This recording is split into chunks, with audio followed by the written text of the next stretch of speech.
എല്ലാവർക്കും പുതിയ ഒരു വീഡിയോയിലേക്ക് സ്വാഗതം. നാളെ അവധി പ്രഖ്യാപിച്ചു എന്ന വളരെ പ്രധാനപ്പെട്ട വാർത്തയാണ് ഈ വീഡിയോയിൽ നിങ്ങളുമായി പങ്കുവയ്ക്കുന്നത്.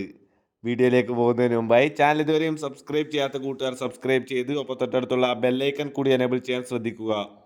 കൂടാതെ നിങ്ങളുടെ കൂട്ടുകാരിലേക്ക് ഷെയർ ചെയ്യാനും വീഡിയോ ഒന്ന് ലൈക്ക് ചെയ്ത് കാണാനും ശ്രദ്ധിക്കുക. അപ്പോൾ നമുക്ക് നേരെ വീഡിയോയിലേക്ക് കടക്കാം. 63ാമത് സംസ്ഥാന സ്കൂൾ കലോത്സവത്തിൽ തൃശൂർ ജില്ല 26 വർഷത്തിന് ശേഷം ചാമ്പ്യന്മാരായി സ്വർണ്ണക്കപ്പ് നേടിയത് ജില്ലയ്ക്ക് അഭിമാനാർഹമായ വിജയമായതിനാൽ ആഹ്ലാദസൂചകമായി തൃശൂർ ജില്ലയിലെ സ്കൂളുകൾക്ക് നാളെ, അതായത് ജനുവരി 10 വെള്ളിയാഴ്ച അവധി പ്രഖ്യാപിച്ചു.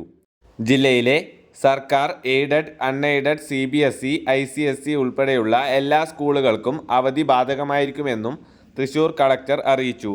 കൂടുതൽ അവധി വാർത്തകൾക്കും വിദ്യാഭ്യാസപരമായ അപ്ഡേറ്റുകൾക്കുമായി ചാനൽ മറക്കാതെ സബ്സ്ക്രൈബ് ചെയ്ത് ബെല്ലൈക്കൺ കൂടി എനേബിൾ ചെയ്യൂ. Thank you for watching. By.